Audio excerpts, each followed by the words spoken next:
دبا لیتے ہیں، کسی کی زمین پر قبضہ کر لیتے ہیں، کاروبار میں ڈنڈی مارتے ہیں، جھوٹ بول کر کسی کے ساتھ دھوکہ کرتے ہیں۔ اچھا بعض اوقات یہ ذہن ہوتا ہے میرا کوئی بگاڑ تھوڑی سکتا ہے، کیا کر لے گا غریب آدمی، کیا بگاڑ لے گا میرا۔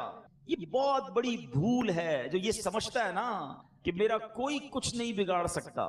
پچھلے دنوں میں نے ایک بڑا کمال کا جملہ سنا کہ انہوں نے پنجابی میں کہا کسی نے کہ تندرست اور تگڑے آدمی سے نہ ڈرو، ماڑے آدمی سے ڈرو۔ یہ جو کمزور ہوتا ہے نا اس سے زیادہ ڈرنا چاہیے۔ تو پوچھا گیا کہ کیوں؟ تو کہا کمزور جب ہاتھ اٹھاتا ہے نا، جب اللہ کو پکارتا ہے تو اس کی قدرت اس کے ساتھ ہو جاتی ہے، رحمت اس کے ساتھ ہو جاتی ہے، پھر ظالم کا ٹھکانہ نہیں بچتا۔ تو وہ لوگ جو یہ سمجھتے ہیں کہ میرا کوئی کچھ نہیں بگاڑ سکتا، یاد رکھو جب مظلوم اللہ کی بارگاہ میں فریاد کرتا ہے نا، پھر ظالم کو وہ پکڑ ملتی ہے، پھر ظالم پر وہ عذاب ہوتا ہے، دنیا میں بھی وہ برباد ہوتا ہے، اور آخرت کا حساب تو پھر بڑا ہی نرالا ہے۔ سیدی اعلیٰ حضرت امام اہل سنت فرماتے ہیں کہ جو کسی کے 3 پیسے جان بوجھ کر دبا لے، میں 3 لاکھ روپے کی بات نہیں کر رہا، میں 30,000 روپے کی بات نہیں کر رہا، میں 3 کروڑ روپے کی بات نہیں کر رہا، 3 پیسے، امام اہل سنت فرماتے ہیں اس بندے کو 700 مقبول با جماعت نمازیں دینی پڑ جائیں گی 3 پیسے کے بعد۔ اب سوچے وہ شخص جو لوگوں کے حق دباتا ہے۔ اچھا کچھ لوگ کہتے ہیں یار سامنے والا بھول گیا ہے، اس کو تو یاد ہی نہیں ہے۔ ارے اس کو یاد نہیں ہے مگر تمہیں لوٹانا ہوگا۔ تو اے میرے پیارے اسلامی بھائی، وہ نوجوان پہلے تو 12 سال خدمت کی، پھر ایسی لڑکی سے، ایسی عورت سے شادی کے لیے بھی تیار ہو گیا، نکاح ہوتا ہے۔ یہ نوجوان جب اپنے کمرے میں جاتا ہے تو گھبرا جاتا ہے کہ اندر تو نہایت ہی خوبصورت دوشیزہ موجود ہیں، کوئی بیماری نہیں، کوئی اندھی نہیں، کوئی لنگڑی نہیں، کان بھی ٹھیک ہیں۔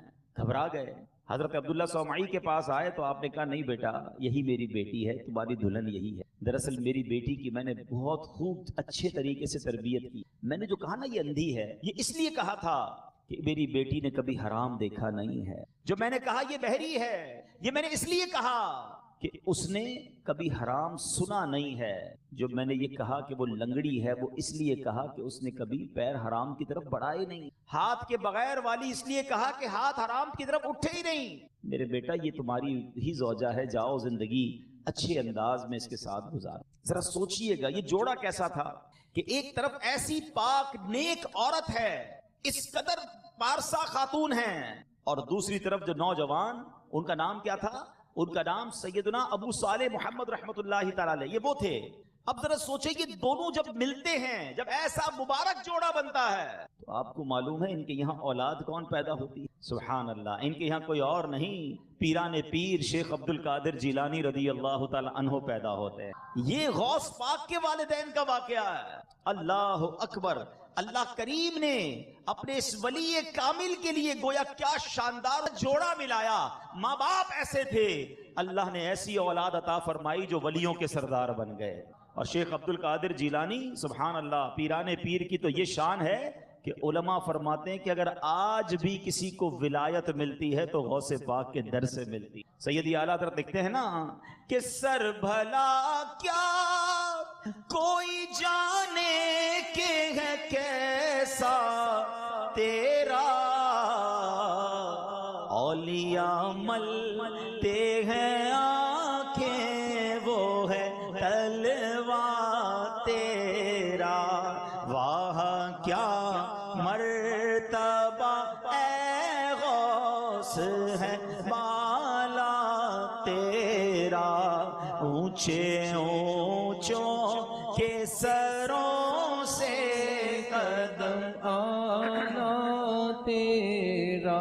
یہاں جو سیکھنا ہے نا، اللہ اکبر، ایک تو خوف خدا، حقوق العباد، بندوں کا حق کس قدر اہمیت کا حامل ہے، ایک بات تو یہ سیکھنے کو ملی۔ دوسری بڑی اہم بات، حضرت عبداللہ صومعی رحمت اللہ تعالی علیہ جو غوث اعظم کے بھی نانا جان ہیں، انہوں نے اپنی نیک اور پارسا بیٹی کا نکاح جن سے کیا، اس میں کیا دیکھا؟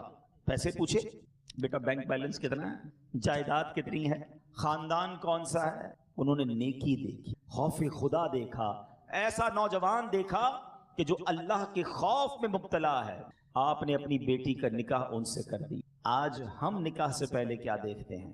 یہاں مجھے والدین بھی سن رہے ہیں، نوجوان بھی سن رہے ہیں. میں کچھ بات والدین سے کرنا چاہتا ہوں، کچھ بات نوجوانوں سے کرنا چاہتا ہوں.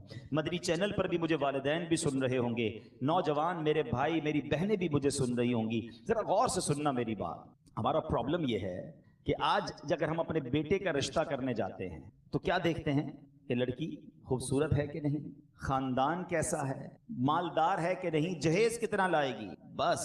اور آگے بس ٹھیک ہے، 2-3 چیزیں چیک ہو گئی. اچھا لڑکا ڈھونڈنا ہے تو کیا دیکھتے ہیں؟ کماتا کتنا ہے، کوئی بری عادت تو نہیں. اچھا بری عادت میں ہمارے نزدیک بری عادت کون سی ہے جو دنیا والے بری سمجھتے ہیں؟ شرابی تو نہیں ہے، جواری تو نہیں، ہیروئنچی تو نہیں، نشئی تو نہیں. ٹھیک ہے یہ بھی گناہ ہے، مگر کیا نماز نہ پڑھنا کوئی برائی نہیں؟ یہ پوچھتے ہیں کیا کماتا ہے، یہ پوچھتے ہیں کہاں سے کماتا ہے، حلال کماتا ہے یا حرام کماتا ہے.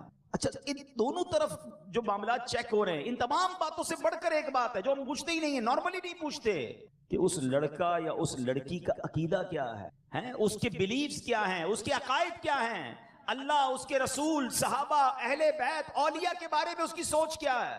یہ اتنی بڑی مسٹیک ہے کہ جناب ہم نے دیکھا کہ کسی والد نے اپنی بیٹی کی شاندار تربیت کی، پردہ بھی کروایا، اللہ، اس کے رسول، صحابہ، اہل بیت، اولیاء کرام کی محبت اس کے دل میں ڈالی، غوث اعظم رضی اللہ تعالی عنہ کا اس کو مرید بھی بنایا اور اس کے دل میں غوث پاک کی محبت بھی ڈال دی. مگر شادی کرتے وقت یہ نہ دیکھا کہ وہ لڑکے والے جن کے یہاں میں بڑا خاندان تو دیکھ رہا ہوں، اس کی گاڑی اور بنگلہ تو دیکھ رہا ہوں، اس لڑکے کی آمدنی تو دیکھ رہا ہوں، یہ نہ دیکھا کہ وہ دین میں کیسے ہے. وہ نیک عبادت گزار بچی کی جب شادی ہوئی، تھوڑے دنوں بعد پتا چلا کہ اس بیچاری بچی کا پردہ ہی ختم کروا دیا ہے. وہ بچی تو ماں باپ کے کہنے پہ چلی گئی اس خاندان میں، اچھا پردہ بھی ختم کروایا گیا، اور تھوڑے دنوں کے بعد اس کا ذہن بھی خراب کرنا شروع کیا کہ تم یہ نبی پاک کا میلاد کیوں مناتی ہو، یہ غوث پاک کا ذکر کیوں کرتی ہو، یہ ولیوں کی باتیں کیوں ہوتی ہیں. ارے ساری زندگی جو تم نے کمائی کی تھی وہ تم نے ادھر رشتہ کر دیا، تم کو کوئی دیکھنا نصیب نہ ہوا. اچھا پھر اس لڑکے کے ہاتھ میں اپنی بچی کا ہاتھ آپ دے رہے ہیں کہ جو رشوت کا کام کر رہا ہے، جو سود کا کام کر رہا ہے، حرام کما رہا ہے. مجھے بتاؤ نا یہ کیا فیصلہ کیا آپ نے؟ آپ سوچیں یہ نسلوں کا فیصلہ ہے. آپ نے اپنی بچی اس خاندان میں دی. سود کمانے والے کے بارے میں احادیث میں کیا روایت ملتی ہیں؟ یعنی یہ وہ شخص ہوتا ہے جو اللہ سے لڑائی لڑ رہا ہے. آپ اللہ سے جنگ کرنے والے کے ساتھ اپنی بچی دے رہے کیونکہ آپ نے یہ دیکھا کتنا کماتا ہے. یہ تو توفیق ہی نہیں ملی کہ چیک کرتے حلال کماتا ہے یا حرام کماتا ہے. سوچنے والی بات ہے. آنے والی نسلوں کا کیا ہوگا؟ ارے غوث اعظم رضی اللہ تعالیٰ عنہ کے والدین نیک تھے، اللہ نے کیسی نیک اولاد عطا فرمائی. آپ اگر ایسے لوگوں کے ساتھ رشتہ کریں گے جن کے عقائد درست نہیں، اعمال درست نہیں، روزی حلال نہیں، تو کیسے آنے والی نسلوں کا حال برا نہیں ہوگا. اور بالکل اسی طرح اے نوجوانوں سنو، کتابوں میں ایک بات پڑھی میں نے، ہے بڑی عجیب بات، کہ نوجوان جتنے ہیں نا جن کی شادیاں نہیں ہوئی، یہ میں ان سے بات کر رہا ہوں. کتابوں میں لکھا کہ تم پر تمہاری ہونے والی اولاد کا ایک حق ہے. بندہ کہ یار ابھی تو شادی نہیں ہوئی، اولاد کا حق کہاں سے آ گیا؟ ہاں، ہونے والی اولاد کا حق یہ ہے کہ اس کے لیے اچھی ماں تلاش کی. جی جناب، کیونکہ ماں ہی پہلی ٹیچر ہوتی، ماں ہی پہلی درس گاہ ہوتی ہے. ارے ماں ہی نمازی نہیں ہے تو وہ کیسے بچوں کو نمازی بنائے گی؟ ماں ہی دیندار نہیں ہے تو بچوں کے اندر کیسے دین آئے گا؟ اللہ اکبر. غوث اعظم کی شان تو کیسی تھی. آپ جب 5 سال کے قریب پہنچے، مدرسے لے کر جایا گیا، قاری صاحب نے کہا بیٹا بسم اللہ الرحمن الرحیم پڑھو. پیران پیر شیخ عبد القادر جیلانی رضی اللہ تعالیٰ عنہ نے پڑھنا شروع کیا، بسم اللہ الرحمن الرحیم سے شروع کیا. الف لام میم سے پہلا پارا سنایا، سیقول سے دوسرا سنایا، تلک الرسل سے تیسرا سنایا. سناتے سناتے غوث پاک نے پہلی نشست میں زبانی 18 پارے سنا دیے.